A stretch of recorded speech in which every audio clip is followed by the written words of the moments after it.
Welcome to Plugged In 10 Questions. This is Mr. J. I'm back with you. This is a special edition of Beats and Rhymes. And so I'm just happy that I got two of my brothers on the video, we call it the video phone this evening. Blaze, the verbal chemist, producer extraordinaire / MC, and the one and only West Bank representative, J-Dubble. Always in trouble. How y'all feeling tonight? Good, man. Just feel good. Just chilling. Cool. Yes, indeed. Just know this is rare, because everybody in our crew is hard to catch up with. So I'm just happy, to get this little time with you. And, thank you for calling in. And so we can get this thing started. So if you don't know, what we do in a general conversation amongst brothers, you normally get about 10 questions off if it's considered an authentic, deep conversation. And so this is why we call it 10 questions. So we're just going to really talk and chop it up. We're not on commercial radio, so we can really, take however long we want. We might need a part two, depending on how this is going. And then, the brother the Dialogue DiCaprio, he might just pop in because, West Coast time, so you know how that goes. It's still sunny out there. So, first and foremost, for the ones or listeners who don't know what's going on, we got both of these artists. They are part of the Plugged In project, and so I'm just happy it worked out because it wasn't planned like this. Initially, it was just a MC / single producer project with the Dialogue DiCaprio and myself, but we stumbled upon some real vintage and nice tracks from Blaze, the verbal chemist, and so you made the album. Before you even knew it, you made the album. It was going to happen. So how does this even, like, things like this happen? Because for years you sent me all kind of beats. You sent the Dialogue and J-Dubble all kind of beats. And so, you just pop up on projects. Like, is that normal? It's weird, man, because I guess you could call me like a Florida producer, whatever, like that. And by me saying that and stuff like that, it's like I just email out like random beats to y'all or whatever, and y'all have y'all pick at them. So it's like I just do a track that I'll be like, okay, well, I figure J-Dubble could get on here, Mr. J can get on this one, Slang can get on this one. So I just verse it and just spread it out. You know what I'm saying? So wherever it may land for projects that y'all may be working on, or something that might just spark your mind, y'all just want to write to it or whatever like that, and just have it in a tuck for it to release. You feel me? So that's basically how I operate with the production tip. You feel me? Right. So, it's been like that for years. It's crew love. It's like really whoever jump on it could get it. Right. If it's not taken, right? Exactly. Right. Yeah, so man. To give the people a deeper perspective on that. All right, so the Sleeping Giant track was actually in the folder for the Tiger Woods project, and so I recorded to that one. Man, it had to be at least maybe 7-8 years ago. It's a family event, and so what happened with that? Dialogue just kind of jumped on there. Well, he was already on there, and I jumped on there, and nobody else was on the track. And so the track was just sitting, and man, I kept listening to it, and I was like, well, since we doing this together, Big Baby Reese in the house. I said, hey, it needs to go. We're going to clean it up. We need to go.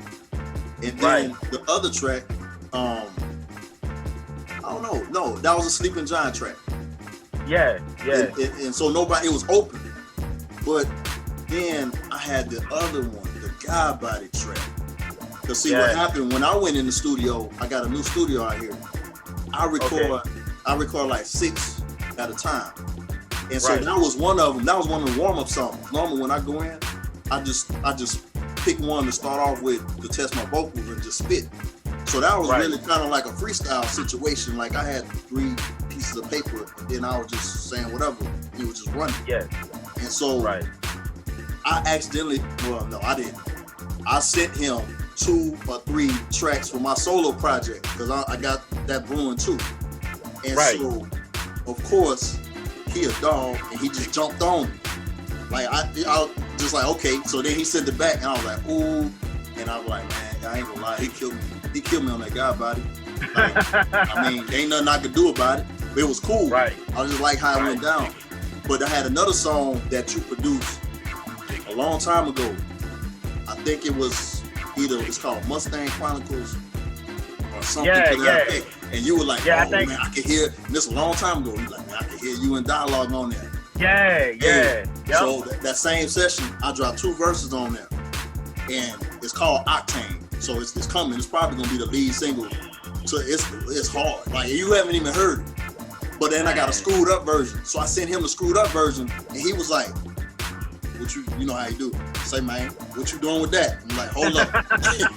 Hold up. Right, we can't give him everything yet. Because I was in the zone that session. So, yeah, bro. Like it's heat.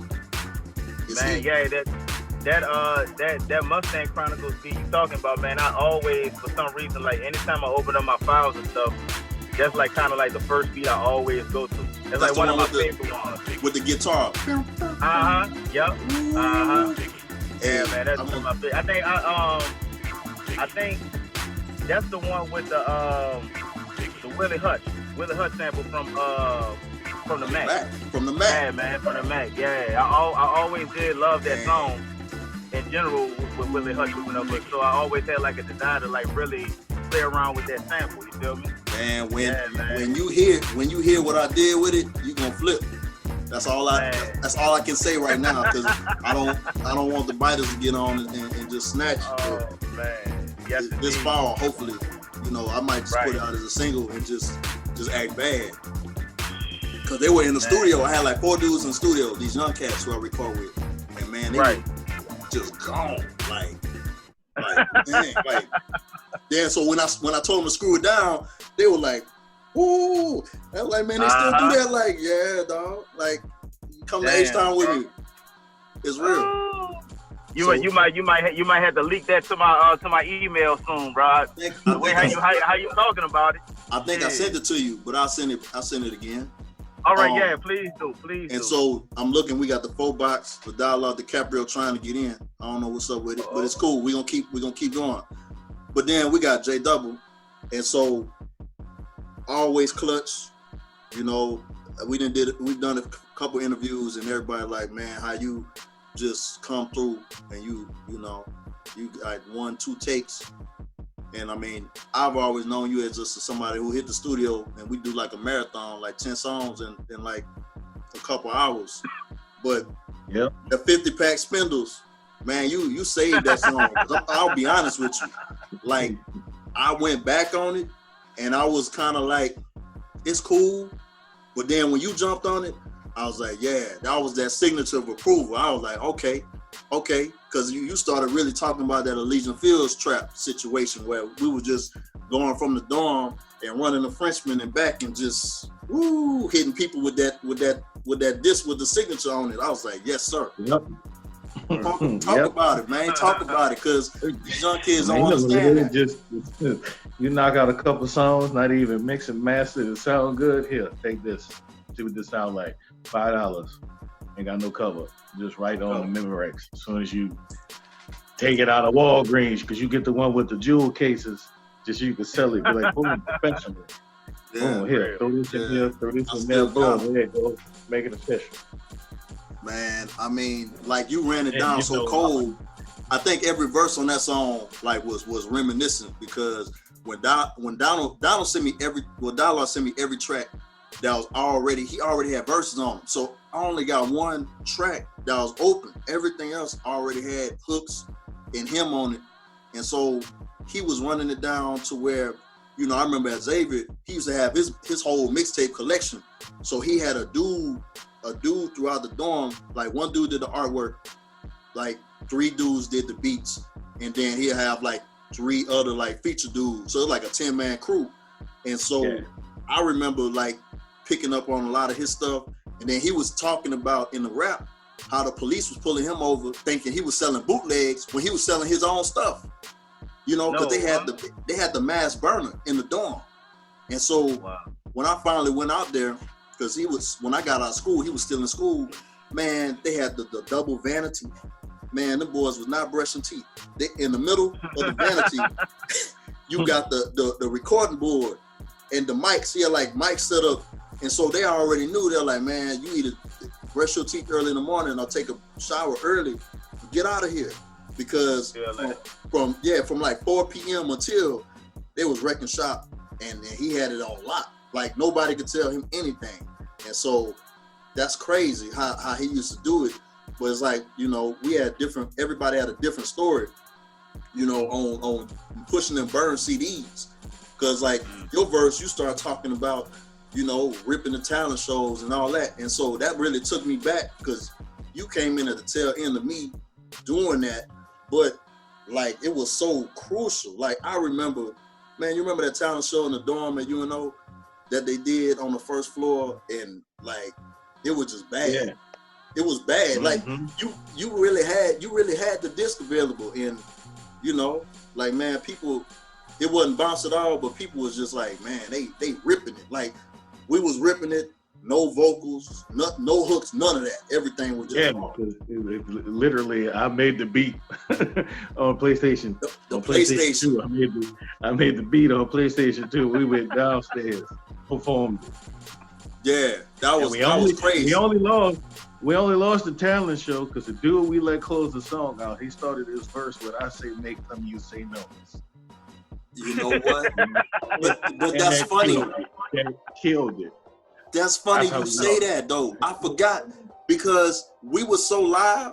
I thought we won the talent show based on what happened after the talent show. I can't talk about all of it, but we got youngins in the room.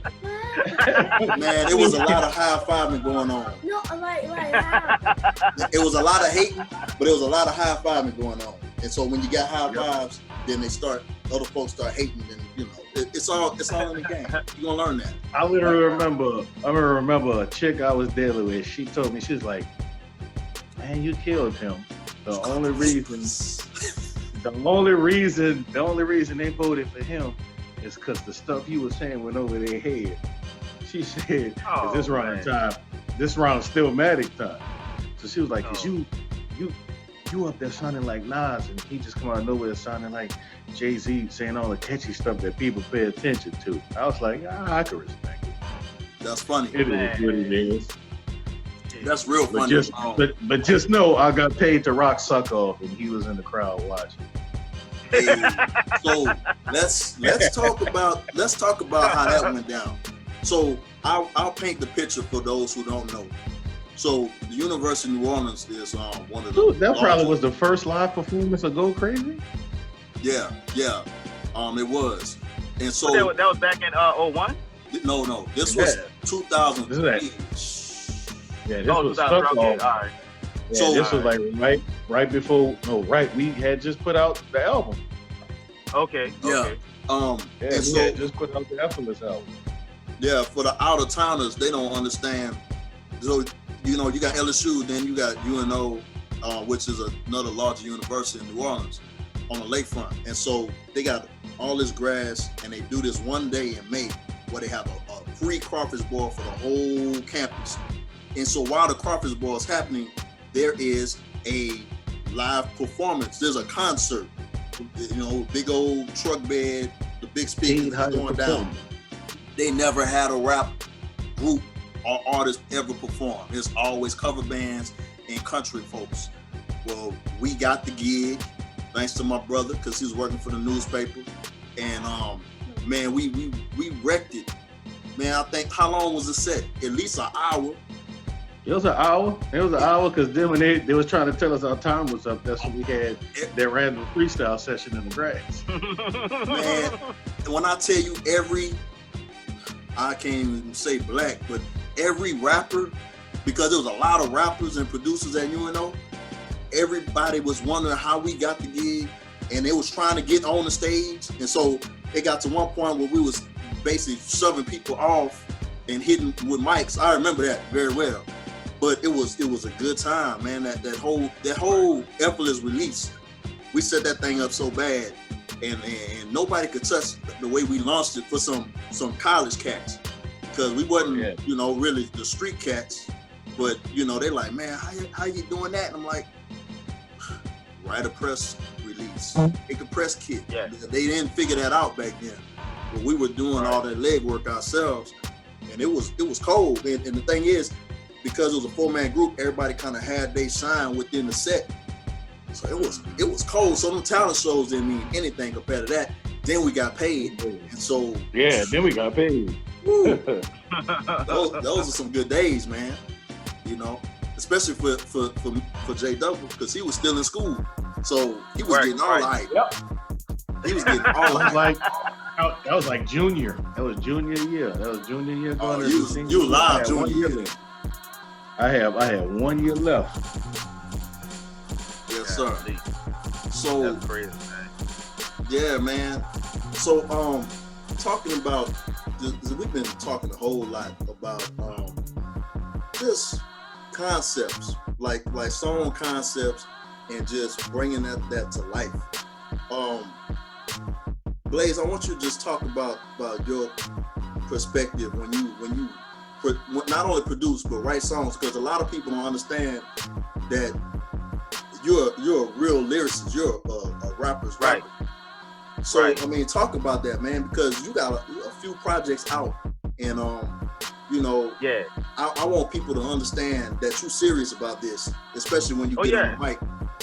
Oh yeah. Well, I mean, just like my process, like with songwriting and stuff like that, is I basically, I guess you could quote unquote say like I'm old school when it comes to like writing songs and stuff. So I may sit with, say like a track that I produce, or just like a track I just have in my my hard drive or whatever like that, and I basically have to, you know, have something on my mind or whatever. I don't force anything when I write, because I feel like if I force anything that I write, it's not gonna be projected the way I have in my mind. So I just, you know, sit on it and stuff like that. But if I'm provoked to really write something and stuff like that, the beat first has to like grab my attention, and that's when I just start like going in the zone, just writing and stuff like that. You know, that's how I always operated with every song that I wrote. And like, even like with a project, I don't go in with the initial thought of, okay, well, I'm about to do a EP or LP or whatever. I just let the first song guide me, basically. It's like I'm just writing. I just let the feelings guide me. You feel me? And if I just so happen to have 10, 12, or 16 songs at the end of that process, then I might throw it out as a full-length project or whatever. You know what I'm saying? So that's how I operate with the songwriting, and the production is totally different. You know, it's weird, man, because I have first and foremost, outside of being a musician and stuff like that, like I'm a real fan of like music, not just hip hop, but like damn near every genre you can think of. You feel me? There you go. Oh yeah, I'm just listening. I'm just a hustler on the go. Oh, what up, man? What's up with you? What's up with you, man? I was stuck in a car, get my car fixed. I had to get my car. You know what I'm saying? So I was stuck, man. But man, good seeing you, man. What's going on, man? You know, living life, man. I'm trying to live big like you, man. But he got that puff. I went and got the cut. He still got the puff. I like it. Yeah, I got the man. I will sacrifice my sexy for this Corona. I'm not getting my hair like this long. I got a little fro looking like Jesse Jackson. At 76, it's over. I'm good y'all got froze on top of your head. I got all this gray right there. Y'all can't really see that. Gray right there. Man, you still. Hey, what's up, Double? What's happening? What's up with you, man? This man ain't no man. You know what it is. With the cold EPs, man, just zoned me out, man. I listened for Dilla the other night. I was like, dang. Them EPs is your fault. I'm like, man, it's your fault. I haven't put nothing like. I hit up Prospect. He was like, I got you. I was congratulating him. He's like, no, I got you. I'm like, man. I was like, nah, man. I'm like, the short, concise flow, like 1 minute, like getting them 16s off. I'm like, they gonna steal my homie idea, man. I'm gonna be mad about that. because I ain't really hearing nobody doing it like that. Everybody doing like 2 minutes, 2.5 minutes, but you in and out. You like an assassin. You know what I'm saying? You do a minute and 30, and bam, next song. I'm like, yo, that's a cold concept, son. Yeah. Like, man, like for real, man. That's all them 2 projects was. That was your fault, because I saw you put out that project with Prospect, and I was like, oh yeah. Send him a message. I sent him a tweet, and I was like, what about me and you? And he said, I'm with it. And it's been all since then. Oh yeah, that was like. I'm finishing up that album and stuff now. We mastering it. We just waiting on. We're waiting on 2 verses, and it's done. I told Aubrey about all the songs. I was like, I did a track with everybody. Really, I did a track with everybody except Alfred last year. And I mean, I just got him in the tug. And he was like, for real? I'm like, yeah, because I sent him back. And I was like, man, I did something for Blaze. That junk was cold. I mean, me and Slangston got like a album really sitting. I was like, I know about that too. I know about that one. I like, we got an album sitting. And then I was like, man, I did something for Francis. Francis retired again. And I was like, yo, I want to get on there. He's like, I got a track for you.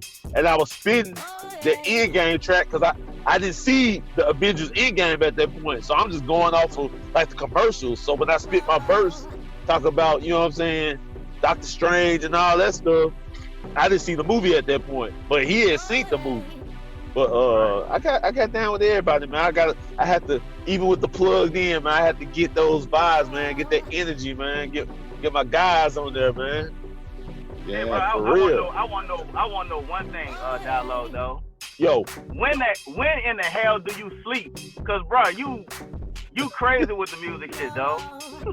Man, I got, man, like right now, man, actually plugged in. We're gonna have a plugged in. All the songs that was in that first, like the intro track of the plugged in, I want to master those songs, and we might throw some other treats in there. But like, I'm gonna go back and get the tracks that we did like when I was in college. You know what I'm saying? And master those joints. I want Mr. J.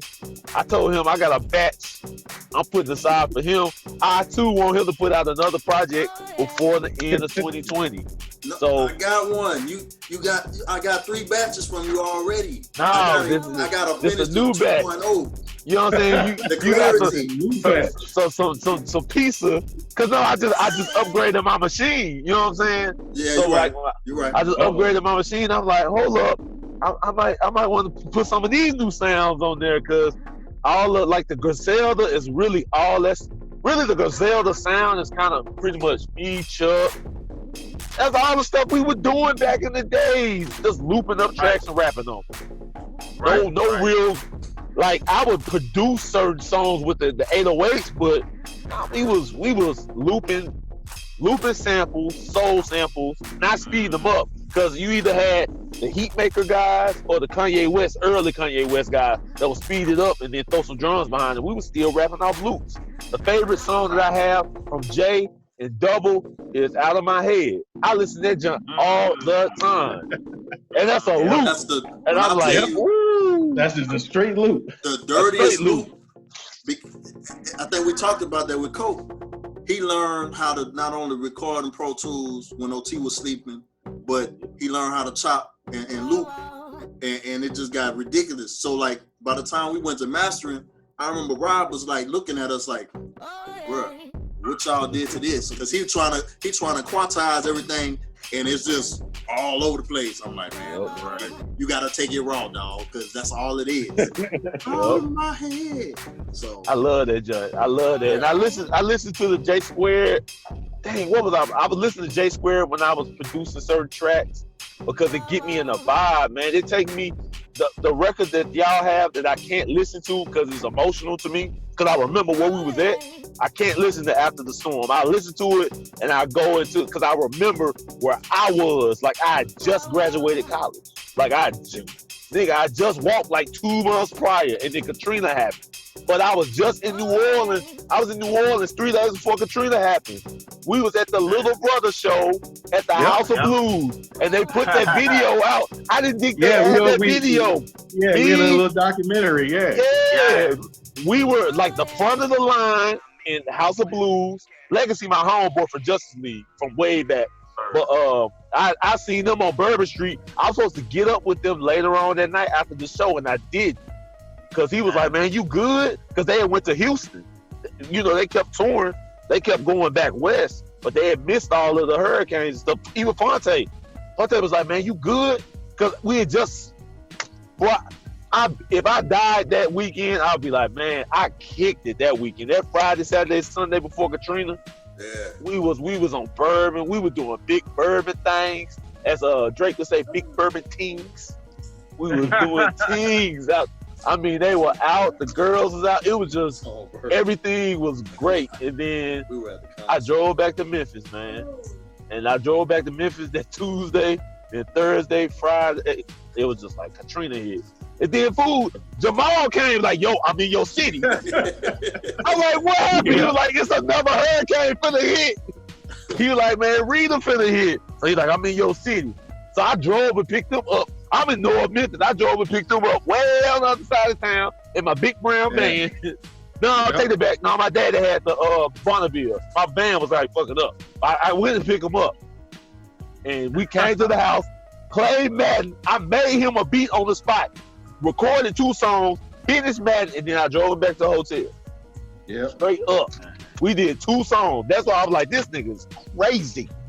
Like, we did 2 songs. I'm talking about did it. I'm doing the beat. He wrote it, laid it down. Then I was like, oh, he ain't finna get me. I laid my junk down. He was like, you got another one? I was like, I got another one.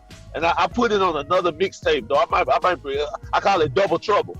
But he was just going in. I was like, dang, this fool record faster than me. Yeah. And we went back to playing Madden. That goes back to our point before you jumped on. We were talking about recording styles. And you know, Blaze was saying he just go. You know, that's kind of like how I do. You know, I don't really plan it out anymore. I just, if it's there, it's there. If it's not, it's not. But, you know, everybody know J-Dubble is the genius when it comes to just recording accurately and fast. And so for you, because you record fast too. Because I remember when I first recorded with you, I was like, oh man, this dude here on the 4 track, whoo, and you know, you gotta just go straight, no mistakes. Mm-hmm. And so for you to say that he came down to Memphis and gave that work real quick, like, man, like. Oh yeah, it wasn't a long time, because I think my pops, you know, I wasn't even rocking with my pops like that at that time, but my pops had, he left the house. I was like, yo, I gotta pick my homeboy up. He was like, well, you can go. And like, when I went, I was like, dang, this is on the other side of town. I brought Jamal to the hood. You know what I'm saying? I'm like, where he was at, where we went. I'm like, you know what I'm saying? I'm like Elvis now. Yeah, where he was at the hotel with the ducks. Yeah, where he was at, he was on the other side. We was at the hotel, like right by the airport. It was right by the airport. Yep. Okay. Like, yeah, that's on the other side. That's on the other side of town. So you go over there. Actually, Black Haven, you know, that's what DJ Paul them from.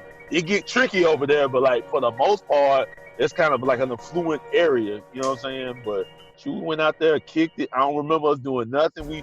I remember we turned on Madden. I was like, man, let's record something while we here. And I didn't even have I had a Kai S20. So it's like a baby, you call it like a baby MPC, because they had a little small joint. I was loading that joint up. I was the one in the back of the Source magazine.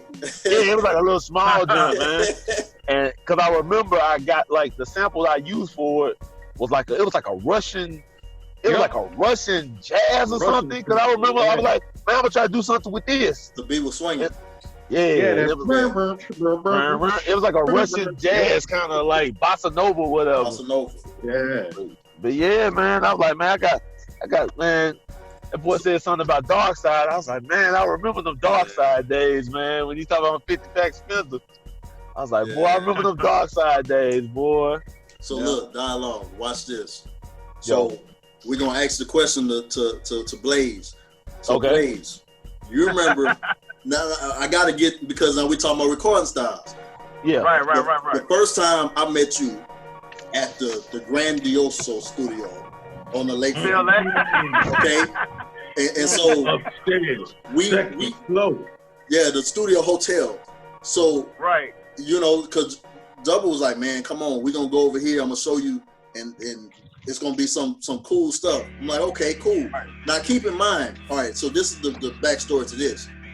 He and I were basically running between 3 other studios that whole summer, because because what happened was we was working on a production deal for us while I was finishing my solo album with the same company.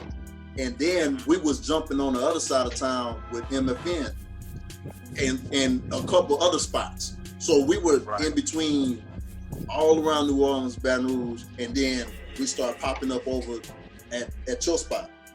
And so that first day, I remember we ended up doing 2 or 3 songs. Like it was on the afternoon, it was summertime, it was early summer, it was right around this season. I remember this, because this is before Katrina. And like, man, at first we was kicking it, and then them beats came on, and we just, and man, y'all was just looking at us like we was some aliens. Like, explain that afternoon. I always wonder what y'all were thinking, because like I said, the hotel sessions. I was in the zone, so like any mic that was open, I was crushing, and he always been that way. And so we just came through and just crushed the whole night, and then we came back the next day, and it was just like, man, what's going on?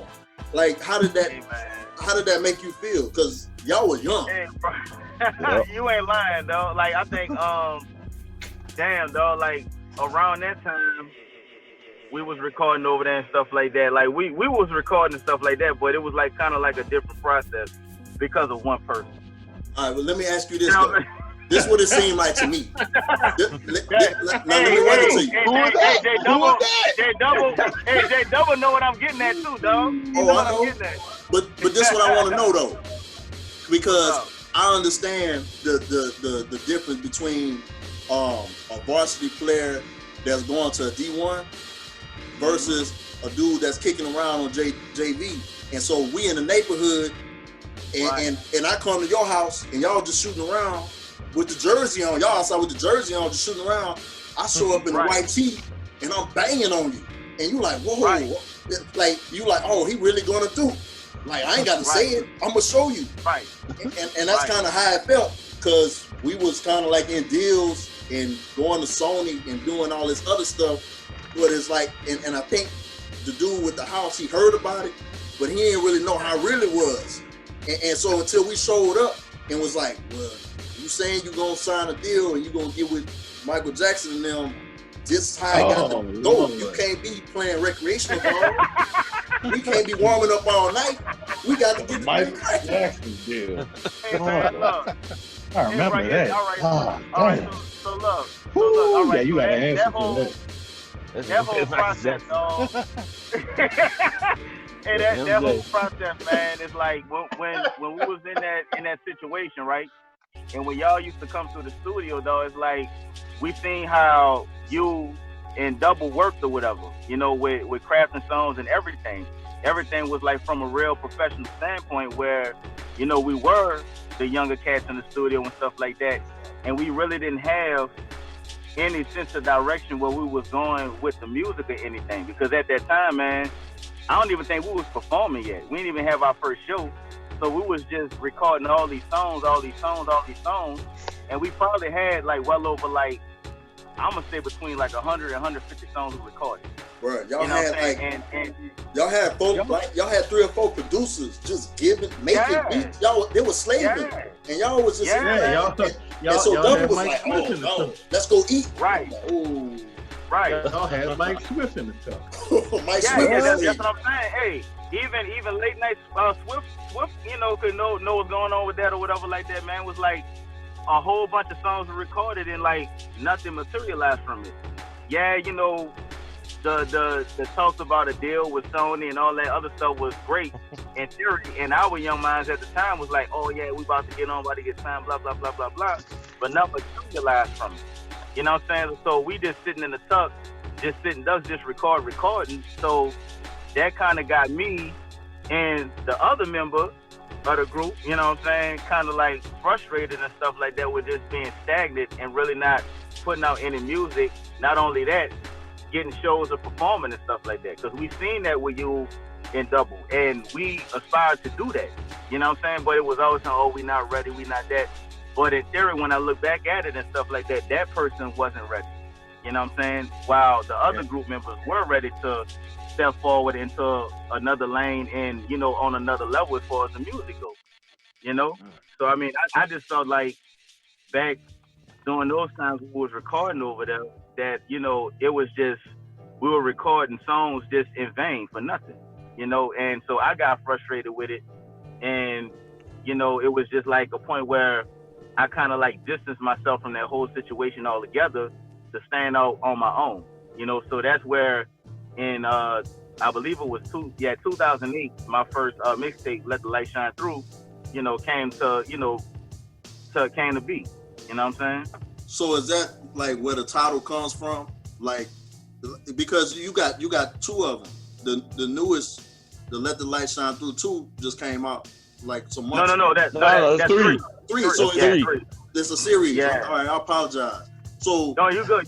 Is that like the reason why you call it that? Because you feel like you've been holding the light and it just, you know, now you gotta let it go. Yeah, man. You know, it's that title came from branching out on my own. You know, and of course, you know, like when we first parted with that situation, me and Slang, you know, we did our thing as far as, you know, cultivating songs and stuff like that. And me and him just sitting in the studio when we was at the crib, coming up with beats and coming up with different concepts for different songs. So even him, you know, with Money and the Message and stuff, he flourished too with that. You know what I'm saying? So it was just like kind of like a, I wouldn't even say like a jab or a diss or whatever like that, man. But like just breaking out on our own, trying something different and really, you know, fitting in the lane that we wanted to go with our music. You know what I'm saying? And not being stuck to one sound or have anybody, oh, you should, you know, rhyme like this, rhyme like that, or whatever like that. We just had our own creative control over what we wanted to do. Well, I mean, I'm really just happy. I'm glad you would explain that because I really wanted people to understand like that struggle, because I feel like at that time, like Double and myself kind of was like the Red Cross for you and Slang. And so, you know, we had to just make sure that y'all was straight and let you know that, man, they got life after this. You just got to keep pushing and just organize what you want to do. Because I actually went through the crucifixion. Like I got signed, the stuff blew up, and then I'm just kind of sitting there, and I had to reinvent what I was doing and say, okay, well, I'm gonna take the money I got, put it on this man, and we just gonna keep it rolling and do less of me and more of the group and more of him because he been ready, you know. And so I think by the time y'all really came through with the Tiger Woods and all that, it was just right on time. And I also want to salute you because you like one of the only dudes I know. Well, you the only dude I know who had an album release at the Barnes & Noble bookstore. Man, boy, I forgot all about that. That's real. No, you can't forget. I remember that. You major, boy. I had to come down for that because I'm like, man, with a band. Like, man, in the middle of, it wasn't even New Orleans, it was in Metairie. So if anybody know about New Orleans, it's a lot of across the street from Lakeside. It's suburban. It's suburban. And so they got a little money, and it's different on a Saturday afternoon where we looking at books, and now we got hip hop in the house, and woo, it was live, bro. Yeah, hey man, I to be real with you, man, that whole situation with, you know, with that performance and stuff like that, and just that, like, Let the Light Shine Through, one, not a lot of people know, man, that Slang really helped me with that project, bro. He really helped me with that. You know what I'm saying? With get with me, setting stuff up, even putting money up or whatever like that. So, you know, I could, you know, do certain stuff and have certain stuff. You know what I'm saying? Right. Even Double. You know what I'm saying? the plastic on my CDs and stuff like that, man. Like everybody just came together, you feel me? And it really helped me with that project. So that's why the Let the Light Shine Through series and just like the first one is like, that's my baby. You know what I'm saying? Like it has so much significance from, you know, when I was with a group to breaking out on my own and just seeing like people really gravitate towards that sound and what I was doing. You know what I'm saying? Like it went beyond my expectation. I ain't gonna lie to you for a mixtape. You feel me? Like countless shows at Dragon's Den, Blue Nile. You know what I'm saying? Stop! Don't even go there because the other part is this. Not only you're a producer, but you're a writer and you're an MC. But some people don't understand how raw, especially at the time, your freestyle is deadly. Like, so y'all went into a whole different mode. Because, like I said, I kind of stepped back and started doing some. I call myself retiring. But I remember 08, 09, 10, you know, y'all had this whole microphone co-rivalry thing, and y'all was just wrecking shop. Like, you know, it was you, it was Slang, it was Double, it was D. Francis, and so that whole live movement with those live battles with the band, that really pushed the Tiger Woods brand. And so again, your Alpha Banks and West B come about. But like y'all were on. During those years, y'all were on. Y'all was running it. And so like I was listening to you today, just listening to how cocky you are on the mic. But it's real. Like you're not making it up. Like I'm watching it and I'm like, man, if they only knew. So when I think about New Orleans East, I think about you. I'm not worried about the East and none of them. They cool. But you the one. And so until they give you props, it ain't over. Yep. That's on the east side, boy. That's the jam right there. Yeah, man. Yeah, man. That's why I did that song, man. For real. You know, I just thought it was time. You know what I'm saying? The Illuminati, you don't want to go there. Yep, exactly. And so look, we got you on the hot seat, Blaze. So this is the thing. All right. To me, you've always been like the little brother in the group. And so most of the time the little brothers, they go crazy because they just trying to be heard. And so but I respect that because I always felt like I gotta make sure you good. But I'm like, man, I gotta make sure you good because if you spaz out, it ain't gonna be nothing nice. And so like I'm like, man, it's the deadliest secret. It's the best kept secret in the group. Like I always felt like I'm like how sharp your voice is, and not only you cook beats, but like I always felt like, all right, so you got Havoc and Mobb Deep. He don't never get the props he deserves. I feel that's like your situation. Like, man, I think Havoc and Blaze Prodigy on the mic buku time. But you know, people don't really give him that shout. So I'm like, man, you know, like the next round, you got the Jordan vocals on the plug in part 2 or whatever. Word, come on. You sitting on stuff. I'm ready. You just I'm ready. You got to throw it out there. I have some inspiration. I'm just telling you, I have some inspiration from Let the Light Shine Through 3. Like that first song, I tried to edit the first song to try to make a radio mix. I was like, that's not happening. You can't do it. You was a little too raw on that. But like inspiration wise, it was a New Orleans feel. I'm like, I like when it's distinctively home. You know what I'm saying? Because like that one jump you had Juvie. Ooh, they were trying to dog about mine. Forget the Sosa one. You on the Sosa one? Like, man, the new album coming out.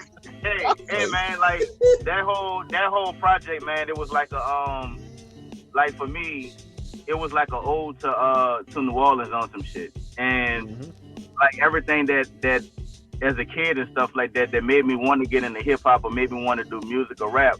It was like all in like one project with that. You know what I'm saying? And like Cash Money for real is like a big part of music for me. You know what I'm saying? So, you know, that particular song, man, is like that beat, it just felt like something of that era. You feel me? So I had to like put my twang on it and stuff like that and let people really know where I'm from. You know what I'm saying? I love New Orleans, bro. So it's like I had to let that one go. And people gravitate towards that song for real. You know what I'm saying? That's like one of their favorite songs of the project. Yeah, it's, you know what I'm saying? That one in Project Jazz, you know what I'm saying? Yeah. Man, you got some that one's cold. You got some You got some ones. I don't even listen to the track I'm on. I'm like, dang. I pass this street. It's a street in Hollywood called Hacienda. Oh yeah, you didn't know that? Man, I listened to it today. Like it's me, Francis, hey, man, and Blaze. Oh yeah. I got a verse from Francis, bro. Yeah. I got a verse from Francis, dog. The trio. You got that boy off that Yu-Gi-Oh that long? I got him up off of it, bro. He blessed me, dog. Yeah. Yes, indeed. Now look, I'm man. like, before we leave you alone and go back to Double, I just want to let you know that as MCs and men, you know, because the thing is, we got crews and people are always growing and progressing and things just change. So a lot of times, the music might have to take a backseat, or you got to transition to reinvent yourself to like do something different to make it work for your situation. Bro, you remember when we sat at the 5-minute oil change? We were at the 5-minute oil change in Metairie. And you... Yeah, I do. Yeah, I do remember that. Yeah. And you just, you had these discs, these beats. It was like 09. Yep. Because I was checked out. I was like, man, I ain't rapping no more. It's on you. I'm like, man, it's on you. You got it. You got everything. The Slankster beat me at the co-rivalry. I was like, man, ain't no freestyle, nothing I can do to make me feel any better. And so, man, he was like, look, I want to play something for you. And man, I'm sitting in the truck. And so you in the oil change, to drop the oil change, you can't get out. So even if the beat is whack, I had to sit through it. And so the dude changed the oil, and man, we just rocking. And the dude put this beat on with the Frank Sinatra sample. And I'm like, this guy is crazy. Like, you inspired me to even like go back and try to do music again, for real, because I was done. And so, like, man, I just want to say thanks for that, because like when I heard what you was bringing, and then we went back to the crib and you played me some more stuff, and I'm like, okay, I'm back in the game. It was 3 producers I was messing with. It was you, because it's your fault. It was, then I called a dialogue, and I was like, look, I need, because he was whipping on the Memphis Hard. He was whipping. I was like, bruh, give me some beats like that, because that's going to make me rap again. And then I called up, I was rolling with BJ Crummy. Crummy had some real smooth stuff, and he was down the street from me. And so that's how the Clarity 1.0 came about, because it was y'all three. I was like, man, I was tired with rap. I was bored. I was like, man, look, I gotta have something that's gonna even give me a reason to do it, and y'all did it, and so we still rocking. And man, that's the coolest thing ever, because that whole project classic, man. I ain't gonna lie to you, that's classic right there. Yeah, bro, that's how it happened. Yes, indeed. So back to J-Dubble. Tell us about this new stuff you got going on. Well, Blaze, we're gonna get back to you, because you're gonna give us all the places. You got your own website. We're gonna talk about that in a second, because we talking about corner the market. That's gonna be next. But Double, tell us about the new concepts you got with these concept albums, and you smushing songs together and dropping quick verses here and jabs here, and just keep it moving, chopping these beats. What's going on with that? Why? Well, I just literally put out like 2 EPs. First one was Tecmo Bowl, pretty much just my version of a video game rap album. I wanted to do something that was different, so literally I was in and out on verses. Just boom, drop a verse on this dope beat, next. Drop one next, because people got short attention spans. I would always use the example of a Ghostface. It was I can't think of the name on Ghostface, the album, but it was on Bulletproof Violence. It was a song, literally 2 minutes. And I bet it was so tight that I kept rewinding it. And then comment on B, the intro. That joint is so tough, but it's like 2 minutes. So I'm like, that's an idea, that where they make a song that's so dope in 2 minutes, you constantly go back to that one than the one that's like 5 minutes. Yeah, okay. So that kind of stuck with me, and so I just ran with that, threw that out just to see what it was. And I always wanted to do like something for Dilla, but just never found the right idea. I just didn't want to rap off a bunch of his beats and be like, hey, I'm pandering to the J Dilla fans, listen to this. So I was able to find something that I liked. I think people that are Dilla fans would like, and just it bangs in general. So that was the reason behind that one. That was just something to put out, just to have it out there. I should promote them more, but I'm bad with promoting on the internet. Well, we all are. But the thing is, when you make classic material, it never goes away. Yeah, and then I got the album, like an album, about like 45 minutes or so, but it's a connected 45. It all blends perfectly if you let it play through. It's called House of J. Got dialogue on there. Wait, that's the new one? I didn't know that. But it's not out that's the one coming out. When we drop it's in the final. It's in the final stages. I don't know yet. I'm waiting on 2 verses. I'm waiting on a verse from Slangston, and I'm waiting on the verse from Truth, and it's done. I got Alfred on there. I got Marcel on there. And it's gonna be Slangston, all on that one track.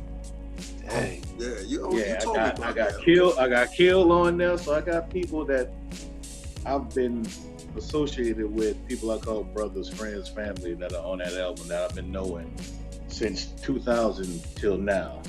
I just had Jay on. I just had Mr. J on the Fort Dilla, so it's I just got on that. Everything is looping back around. So it's family motivating family. We like that, man. That's So on that's produced by Prospect, or you got everybody? Yeah, that's all Prospect. Okay. Ooh, that's the House of J. Hey, I got a Dilla story. This is exclusive. I can say this now. On back in the days, I'm gonna tell you how raw we was with it on the mixtape. Overground Volume 5. Actually, on that cover, this guy right here, Mr. J sold me that hat with a little dialogue on it. Lil Die, you sold me that hat, or you got me that. I don't think you probably sold it to me, but he got me that hat. Some little hookup at the mall from the store. Yeah, the one that I had like the little Die, because I took the picture in my dorm hallway. But it was a song that Lyric Hill gave me, and it was a J-Dilla beat. This is 2004. I know. Nobody heard this beat. We had I got a contact, because we were still in New Orleans. I got a contact at Stone's Throw. We were trying to hook up with Peanut Butter Wolf to buy the beat. And that's when we found out that Dilla was sick. So this had to be, because I remember Fonte and Pooh, they were supposed to meet up with Dilla, and like that's how I knew that he was sick before then. Because I was like, how did I know? Because I was like, yeah, we were trying to cop that beat. Because it was like, I don't know what the name of the beat is called, and it doesn't show up on a lot of his beat tapes, but Lyric Hill did the verse, he did like 2 verses, and I'm like, yo, Dilla did this? I'm like, yeah, he killed him. I was like, yo, we could probably get it. I was like, yo, we could probably get it for the low, because, you know, I'm like, this ain't like this ain't a Q-Tip Dilla beat, it's an underground Dilla beat. But like, I think Stone's Throw was like, yeah, like Dilla's not accepting, like whatever. But we contacted, like Ask Chuck, we contacted Stone's Throw. This is my mixtape day. Yeah, that's dope. I remember it. But we were gonna get that. We were gonna get that. Bro, things would have changed, bro. We had that beat. You know what I'm saying? I mean, if we actually purchased it or tried to do something with it. But yeah, man. But like Fort Dilla loves that project, man. It's like I hear a lot of people do Dilla. They really. I was out here when Dilla died, because Dilla actually, when you look at the Fantastic Volume 2, Dilla lives maybe 5 minutes from where I live in LA right now, because his address was on the like the CD cover. Like when I say that, people like CD's been gone that long. I'm like, well, you open the CD. It had like a little fan club with a P.O. box, but it was like over here, that was the house that him and Common was living in. The one where you see the picture of him on the NPC, because that's the way houses are made in LA. So I'm like, I know he was in LA when they took that picture, but yeah, that was the house that him and Common had shared. So I was like, wow. So that's my Dilla story. I didn't talk to him, but we got in contact with Stone's Throw, but yeah, they wouldn't let us get that beat though. We kept it. I mean, we freestyled and did what I did, but yeah, we wasn't gonna get it. They probably would have said something crazy priced anyway. So, hey man, so two takeaways from that one. So Mike Swift, is younger than us, and so like when I made up with Mike Swift because we had to work together. Like I learned a lot because we used to just hang out, and then he ended up being double roommate. Mike used to always play that song. That's like one. I think he took that Dilla and Killer and threw it on one of his mixtapes. Ooh, okay. Like, he used to love that song, bro. That's not hard. It's like a simple. It's do. It's a simple Dilla beat. Yeah, and they come in because now when I hear it on like YouTube when they rip it, it doesn't sound like the original version that like either they lowered the mids. They did something to it because the way that like Lyrical did it, like the chorus when it comes in, it kind of gets live and then it goes like simplistic Dilla with the drum. Right. It's like it's something classic Dilla, but it's not one of those like it's not one of those beats that you would hear from Dilla that would be like, oh, okay, I know that one. Like you have to be a Dilla head to know that beat. Yeah. Because like it doesn't show up on a lot of his mixtapes. Not a lot of all of his stuff leaked when he died, which is sad. And then people were rapping on it. And Mon Dukes was out here because Illa J moved to LA. Actually, Frank Nitty, it used to be a Fat Beats on Melrose. I used to go kick it with House Shoes, and they would just be around. You know what I'm saying? And his brother looked just like him, but shit, my little brother looked just like me. Yeah. Illa J looked just like him. 2 times. Yeah, he looked just like him. You know what I'm saying? Sound like him too. You close your eyes, he sounds exactly like Dilla. And he dope too. He do his production thing. Yeah, he do his thing too. So it's like, you know, it's that connection, man, that vibe. That's another mainstay. I mean, we all have our respective homes. You know, I'm Memphis to the core. You know, New Orleans got that. You know, I see that a lot in Blaze. Even when Blaze do his hip hop, he always kind of sneak it in. Because, you know, I listen to Blaze projects as a fan, as a producer, and then as a lyricist in that order. So I'm like, I'm listening to it because his album, like the album sound different. And I'm like, yo, he pushed me up. That's probably why I bought that damn machine. Cause I'm like, yo, like when that beat that he did with the Michael Jackson and I was in Hollywood because I give everybody project the car test, the Tecmo Bowl, everything. I turn up Factory as loud as I can.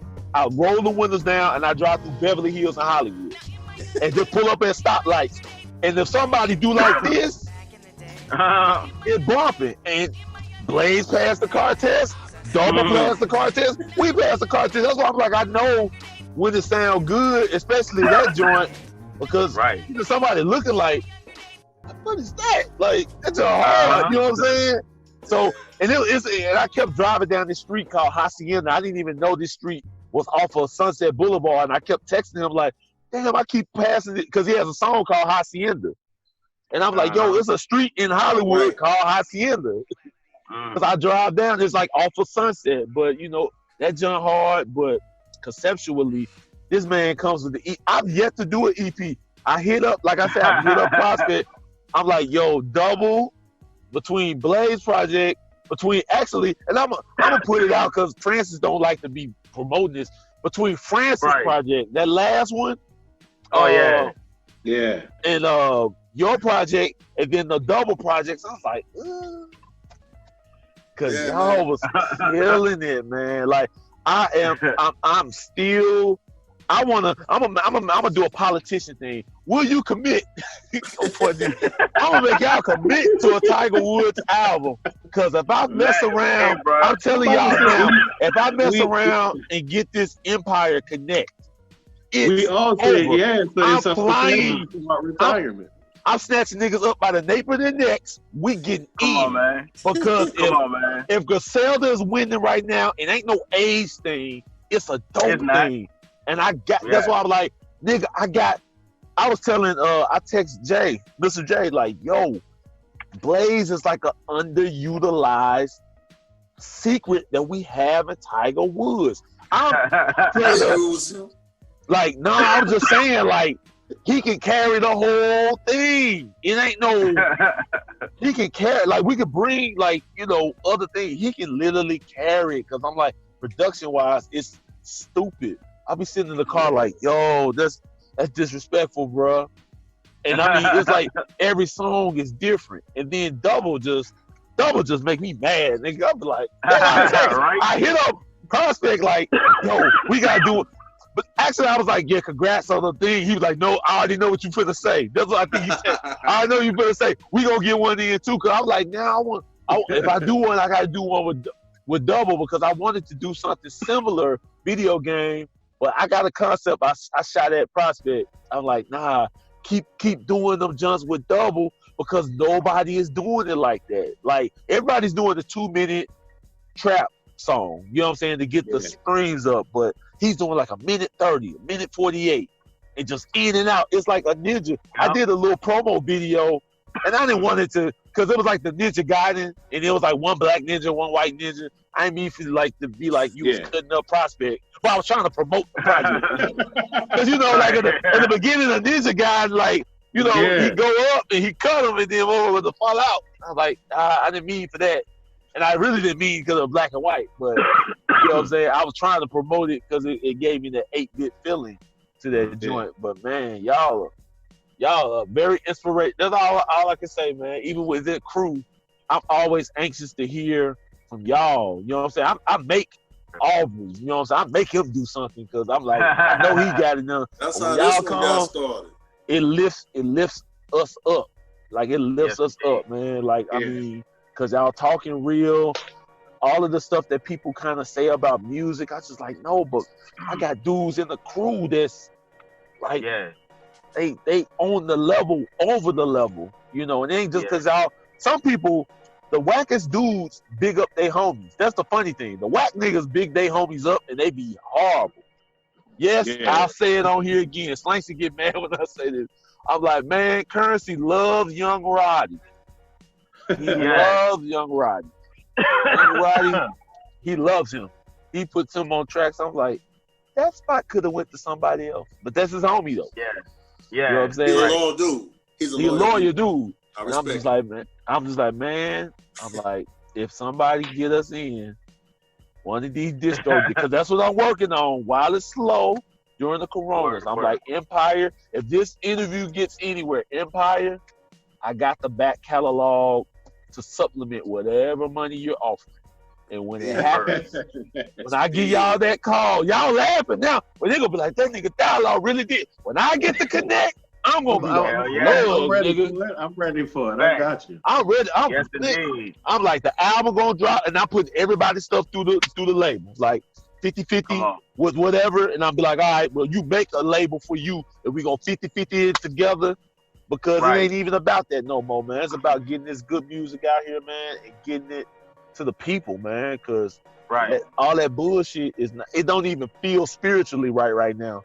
Like I told you, man, you can't twist and slide in your house, cuz. You know what I'm saying? You know what I'm saying? And I fuck with Drake. Walk in your house? I fuck with Drake. Nah, that's why he moonwalking. Moonwalk, like that's what Go Back to Blaze album, track 1, baby. That's what you get, that Michael Jackson vibe. You know what I'm saying? You can do that, but like when you sit in your car, like I'm sitting in my car, you want to listen to real soulful music. You know what I'm saying? Authentic music. And it's like something authentic where it matches the experience. Because you make club music. That's why you suffering right now. Summertime, you can't run these tracks. Like imagine you got the club is closed, cuz. It's over. Right? You know what I'm saying? That's why you think about it like this. None of the major labels are dropping anything right now. None of them. They're not. Nah. They're not. I'm by Universal. I'm by Capitol. I can look. I'm by Capitol. They ain't dropping nothing right now. QC is quiet. It's dry. You know what I'm saying? It's dry right now because you want to put these big records out. The only person putting the record out is the Federal Informant. And we already know who that is. Right? Kashi 609. That's who's putting music out. But the federal government is backing you. There's nothing you can't do. Yeah, you good. Exactly. You ain't lying. Come on, man. Ain't nobody dropping up but us and other indie, maybe like Freddie Gibbs, but he an indie dude. That's the homie. Yeah. You know what I'm saying? It's getting back to our style. I would say that. You know what I'm saying? And I love it. So look, Yeah, man. this Beats and Rhymes episode, and we talking about labels now and just cornering markets. And so each of us really got our own situation under control. Like however we want to do it, we've been doing it. Like I speak for myself, man. When I decided to really get back in, especially on a digital level, I decided, man, I'm not gonna go straight up and get on the iTunes at the time, because I was like, you know what? They got some other sites out here that I could just do whatever I want and then drive all my fans directly to me. And I don't have to worry about cutting with none of them. You know what I'm saying? Like it could go there, but let them come to me first. So, you know, like right now, Blaze, what's your situation like online with your music? Because I mean, you got a pretty cool website set up, and I mean, you know, it's all your whole catalog, I believe, is available, you know, either in one place or two places, and everybody just goes there. So what are those addresses? Well, the website is theevilgenius83.com, and that's where I have like all my projects loaded up, from Let the Light Shine through 1 to 3 now, which is the most recent project that I put out. So I mean, that, of course, I'm still dropping stuff on SoundCloud. So wait, tell me about SoundCloud though, because you real mysterious. Yeah. Like I left them alone. Right. It's too much for me. But I think SoundCloud is more for singles and for taste. And so it seems to me that when you trying to put out a taste or a song, you just drop one on SoundCloud, and is that how it go? You just see how it do? What people say? Yeah, basically. It's just like, say like the last project I really released was Let the Light Shine Through 3. I had I think it was, I want to say like 15 tracks on it. So I probably recorded realistically like 25. So I have those songs up, and I just go through my catalog to just see which ones I just want to throw out there just to see how it does and stuff. So I mean, I have those songs that was part of the project, even all the way back to Let the Light Shine Through 1. I'm still sitting on a lot of music from that. So but I still utilize SoundCloud, just for that. Just to attract people from that and possibly to my website where they have, all the catalog at. Gotcha. So when you drop something on SoundCloud, it's not hurting you. It's just just testing the waters out. That may be a hint I'm about to drop a full-length project. You know what I'm saying? I mean, it's been like that at times. Yeah. And you can actually on your SoundCloud now, you can link it back. Well, it's depending on how you're releasing the single, but you can link it back to your single, because now SoundCloud is counting your spins as mechanicals. So like if you mess around, like when you filling in your information, and if you got the UPC code, because I go through DistroKid. So if you got the UPC code and you link it in there, every spin that you get there, that counts towards your mechanicals. Like you go through Sound Exchange. I'm trying to revamp my Sound Exchange, but through your like your PRO, you know what I'm saying? Yeah. You see that stuff because it comes up as like a line item as I think like internet or something. Because I started seeing a lot of little pennies coming up from internet, because it meant that people were streaming, you know what I'm saying, certain records. But yeah, SoundCloud, once you put the UPC on there, it just connects back to it. And then when they do the auditing, it comes from everything now. So it's not a bad thing, you know what I'm saying? I might get back on SoundCloud. Like for real. Jump back in, for real. So Double, what's your primary site you're dealing with right now? Is it Bandcamp, or you got my primary site right now is Bandcamp, and then I got a couple things on SoundCloud. Okay. And of course, the oldest stuff is on the oldest stuff, and the stuff I did with Rick, that's on the streaming sites. Gotcha. See, and then we go way back, because we were dealing with CD Baby back in like 03. Whatever. Yeah, I still got all my CD Baby stuff, so that's how I got all my Spotify stuff verified. Right. Mm. Right. And then we got the Dialogue. He global for real. Yeah, he is. I'm Yeah, working you on. already I'm know. always working on some projects, man. I'm still pushing this plugged in. I mean, and then the plugged in 2 that's gonna come out later date of just the older tracks remastered and shit. Hopefully, it might get back in with Blaze. Blaze been hiding. I'm always working. Young Siggy.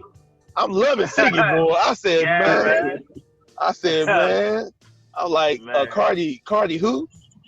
Megan who? Like, man, we need more Siggy tracks. And Right. I'm loving it. You know what I'm saying? I'm like, man, she came. Not only I'm loving it, but she came in hard. Cause I was like, Hard. Yeah. Can I be messy? Can I be messy? Hey man, be honest. Is she ghostwriting for you on certain days? ooh, cause Nah, hey, she you sound know, hard. She goes you know really what's hard. funny? You know what's funny? On certain tracks that we do together, we lightweight be kind of like sparring on some shit. I hear You know that. what I'm I hear it in the track. You know what I'm saying? Like I may talk shit to her, be like, you know, I'm gonna smoke you on this track, right? So that'll motivate her, you know, to come at me hard or whatever like that and write something dope. But now, man, she dope in her own right, for real. Yeah. A lot of people know her for singing, but they don't know about her pen game as far as writing balls and stuff. I'm a Hey, move. ain't you about to sign? Is she signed with Braids and Bandanas? Nah, man, she ain't signed with braids and bandanas yet, bro. She gotta Ain't be on Braids and Bandanas first, records yet? She gotta be initiated first, bro. She gotta get that bandana popping. Gotta get on the Braids and Bandanas. And Marcus Houston instrumental. Hey, bro, I think West is still sitting on that skip for real, though.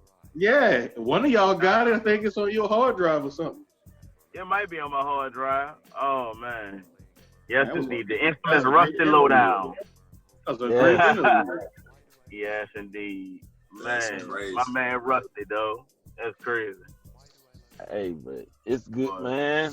I'm about to go back and listen to everybody's stuff tonight because it came up on my phone, and I was like, ooh, I forgot. You playing? Guess what? I bumped yesterday at work on the lunch break and on the way home. I'm on Spotify, and then I see it. What? Down South hip hop space music. Ooh. Of course, I went straight to go crazy. And I thought about us doing them shows with Gravy. When Dialogue Pop will come on, we cut the beat out, and then we'd be low. We just get low and just rock, and just build it up. And we all just jump in the crowd at once. Yo, crazy. So wait. Come on, man. Man, we gotta tell. I got one picture from that joint. Like I got a picture of us like doing that. Yeah. Like it was me. I got a picture of the Spanish Moon. We was at the Baton Rouge show. Damn, bro. Man, so Dialogue, you don't know about Gravy. So we linked up with a band, the J Squared and Gravy. And so Gravy used to have these shows. They were a cover band. And so then they would start inviting us. There was a dude I worked with at a camera store. They would start inviting us to their place where they did rehearsals. And so they'd try out some beats from some of our songs and we'd get on there and rap. And so they're like, yo, y'all tight. Y'all should come. Y'all can open up for us at our shows. Cool. Man, the crowd would actually leave after we got off. Yep. And so basically all their people who came to see them wouldn't stay to see them. And so I guess they kind of got sour and was like, man, we're not going to do this anymore because it's not benefiting us. But we're like, man, we like rocking with the band. Like it was tight. You know, that was just a hard pill to swallow because, man, we had it set. It was like I said. So when I met Brandon, we were doing like 3-4 shows a week because I do remember that. Two of those shows were with the band, so we was killing it. I remember we did UNO, and I have to go back. I'm about to go back. Yeah, I'm about to go back because I pulled up MFN. Shouts out to MFN. You know what I'm saying? I pulled up to that studio one time because I don't know if I was recording the track. I don't know what I was recording the track for, but I was like, we had like a little not beef with MFN, but it was some guys that they were recording with called Track and Field. And Oh, yeah, it was like a little beef because we had pulled up to the studio at the same time, and it was just peacemaker some kind of way. Yeah, it was like kind of crazy, but that's when it was like the mixtape started popping, and then the effortless stuff started popping. So when they would do shows, I wouldn't necessarily come up with them, but Go Crazy would come on, and I would hop on the stage. And I remember them track and field niggas. Man, that jump was hard because you just saw the crowd, dun, dun, dun, and you just saw the crowd move over here like, man, what they doing? And I think it was a Crawfish Fest. Whatever we did, because I remember the crowd, like, it was like a loose crowd, and then everybody just came to the stage. Yeah, and they came to the stage, and we rocked it. And them niggas like, yo, this nigga hard. Because, it was a little hate. I mean, it was a lot of hate in the crowd that day. Yeah, it was hot, and their mouth was spicy, and we was on for an hour. And they was like, man, we can't even hate, man. That jump was hard, and it was hard. Like OT, I'm gonna tell you OT-ism. I tell people OT, like, I don't like to take the fly shit and say I said it. No, OT told me some things in life that I still use to record. Like, he would never, that's why I love recording J-Dubble. Like, no doubling up of vocals, or not doubling up where, like, he wouldn't let you punch in a certain way. Because, like, some people would just punch in, and he was like, man, you can always hear when it dropped. And I listened to stuff like that. You have to come in strong. He would always tell me that. He would also say, dialogue. People don't know what they like. They like what they know. I was like, that's some heavy when you think about it. Because you ask somebody what they like, they don't really know what they like. You know what I'm saying? Like, they like what they know. Like, oh, who you sound like. Oh, well, man, right. I've heard out here in Los Angeles, you sound like Bun B, just rapping. Andre 3000, I'm like, God damn, I sound like 3 Stacks. I'm like, shit. And maybe they'll say like 3 6 Mafia. Those are the 3 comparisons I've gotten in my life. Would I say I sound like them niggas? No. But it's something in me that people hear me and it's like, okay, well, that's what I'm kind of getting that vibe from. So I never took it real, serious when people would kind of play the music or whatever, because they don't know what they like. Because I've DJ'd before and I would play records. I remember my sister-in-law, when Drake first came out, I gave my sister-in-law the CD. Like, yo, this nigga's gonna be hot. And she looked at that CD. I don't know that nigga. A month later, literally, because I think it was like February 2009, a month later, have you heard of this guy named Drake? Because actually, I wrote one of the first Drake articles I have my old The Overground blog. I think I might have got like 500,000 hits, and it's because of an article I wrote about Drake in 2008. It was called Drake and His Memphis Connection, and yeah. So it's like, you see little things like that come back and be like, damn. But yeah.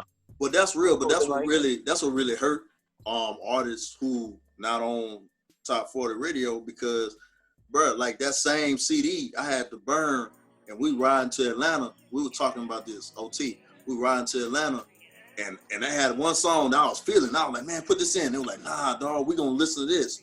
Everybody went to sleep. I got to drive and I put it in. They woke up. They were like, man, what this is? We get to Atlanta, that's all they playing. Yep. So on the way back, what they want to hear? The Drake, the whole way. Don't skip nothing. Yep. Like, bro, really? No that's crazy. So that's why I'm like, people, like, I mean, now it's all about waves, like the Griselda wave. I use them as an example because they're what I consider like this hard hip hop in mainstream. Not that they're the only ones that are doing it. They're like mainstream, whatever, because that's what I feel like. I felt like we represented for the longest time, was that hip hop. Because like when you say New Orleans hip hop, and like it's like this big gap, because people were like, well, some people say Wayne, and I give you Wayne, because I seen Wayne's evolution with my own 2 eyes. I remember being in the club with Wayne. Wasn't nobody on Wayne. Wayne was already younger than me, and the young, not even Young Money, it was a squad up. Some boys like 14, 15 years old. They was young. And I seen them go from that to Carter 1. So he might have been 500 degrees to Carter 1 to Carter 2. I'm like, oh, yeah, he like no one does these exponential growths in projects like that. Jay-Z didn't even do that.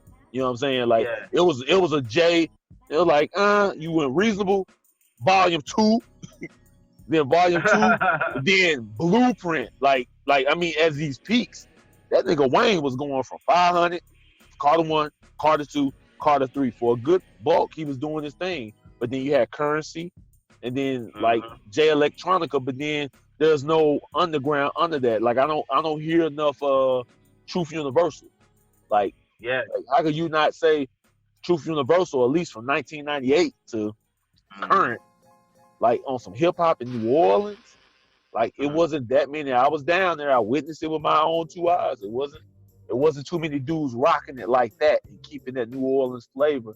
And you know, I definitely like to throw that out to let people know, like Chuck and them, like Chuck will tell you people will Google them, and when it says New Orleans hip hop, Euphonetics would come up for a long time. It was like it wasn't anything like representing New Orleans hip hop in that regards. I mean, we still had to bounce, and you had like, I guess you would say, the middle scene in that regard, but like that underground stuff, it wasn't being pushed out there like that. And I mean, I can always criticize the DJs and whatever.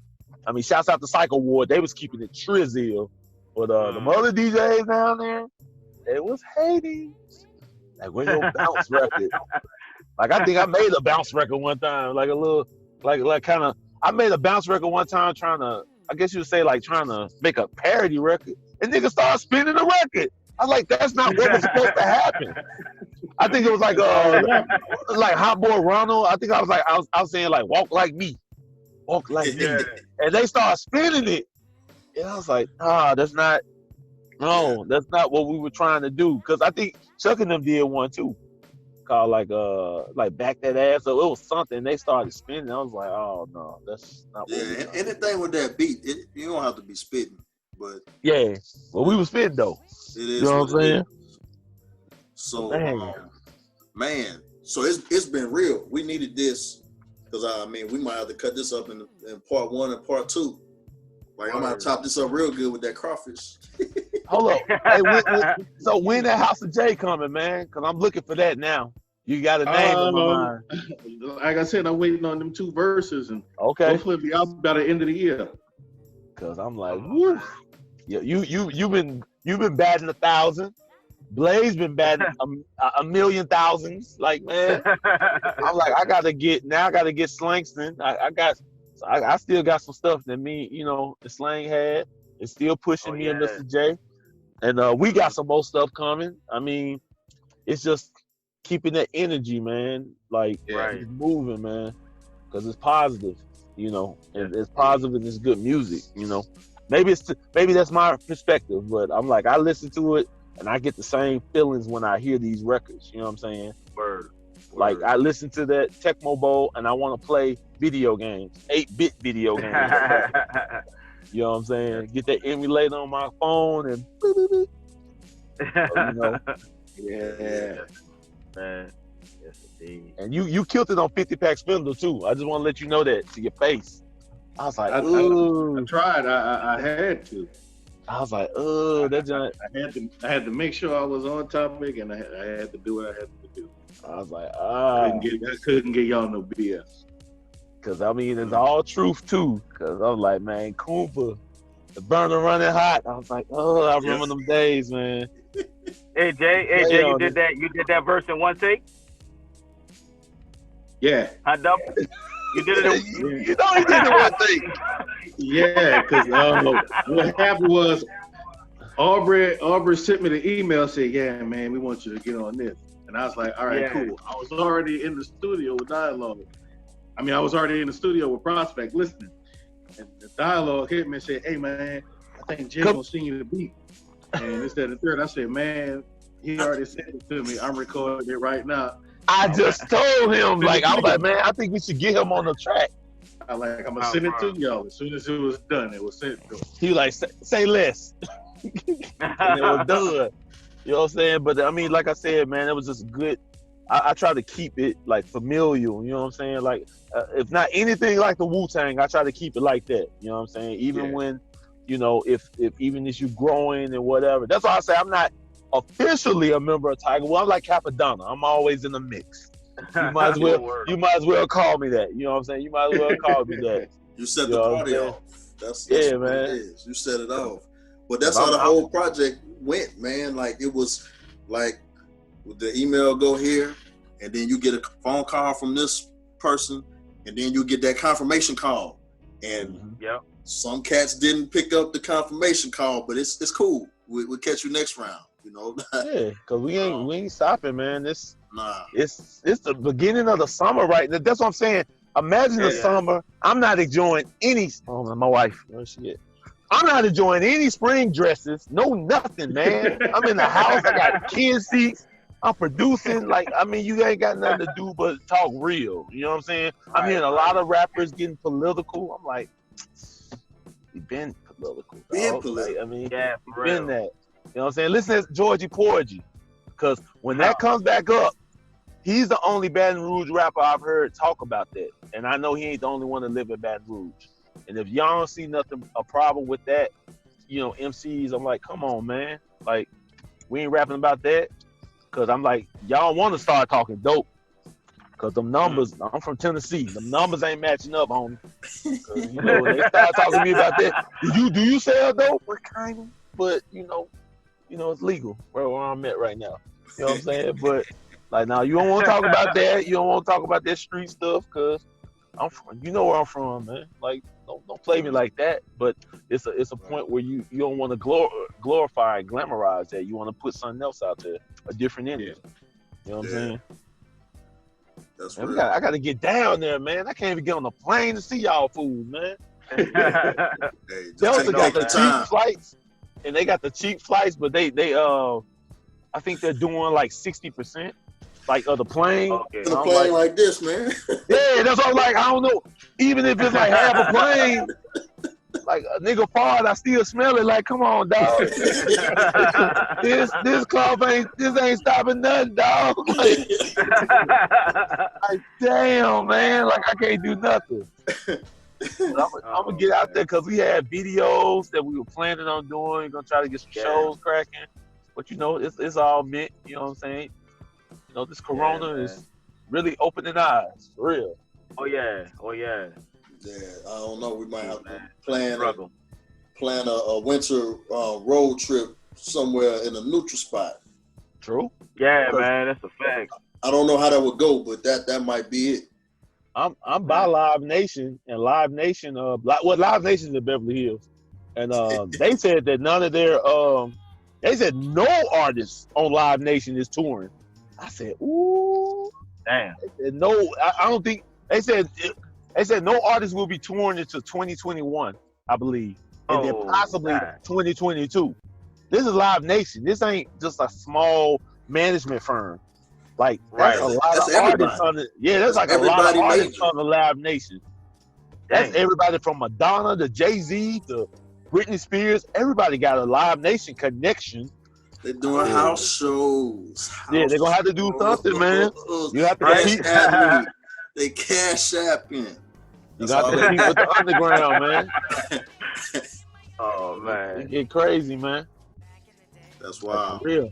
Well, look, you know, this is, I don't even know what episode is, but the plugged in 10 questions. We probably multiplied, went up to 30 questions, but that's cool because that's how we do it.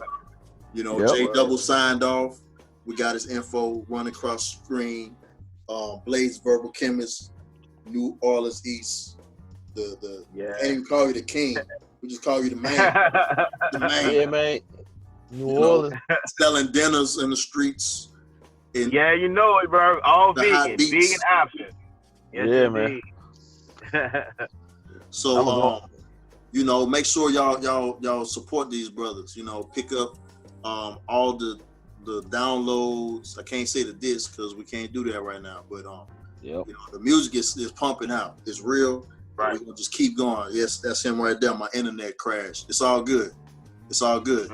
Look, he's signing off. Here we go. Is he back? Is he back? I don't know. I put him in. Doo-doo. Oh, here you go. It's J-Dubble. We just signing off. You want to say anything to the people, man? Before Yeah, we... man. Huh? I don't know. We can't. Oh, hold up. He ain't got the audio on. Oh, dope. Damn. Yeah, I'm back. Okay, he's back. Okay. There you go. My apartment complex, we just lost our internet signal. My joint's flashing red. It's the only bad thing about being in these apartments. Boy, once everybody on there, they on there. What's up? What's up? We're gonna have to put you on some land, homie. All right, Yeah. so we're gonna do it for TV. So here you go, 3, 2, 1. Yeah, so we're giving all the shots out, plugged in. Everybody's plugged in. We got Blaze Verbal Chemist. We got J-Dubble. All the information's on the screen. Before we leave, is there anything y'all want to tell the folks on how to get with you personally if they want to buy beats, buy songs, buy lyrics, whatever they got to get from you? You know, give it to them. Shit. Everybody could catch me basically on Instagram, man. At Verbal Chemist. Real easy. So if any artists out there want to work, want to link up as far as music and stuff like that, definitely contact me through Instagram. Shoot me a DM or whatever you got to do. Get at me. Cool. Double, where you at, sir? Oh, I'm on Instagram too. Hit me up, J77. It is what it is.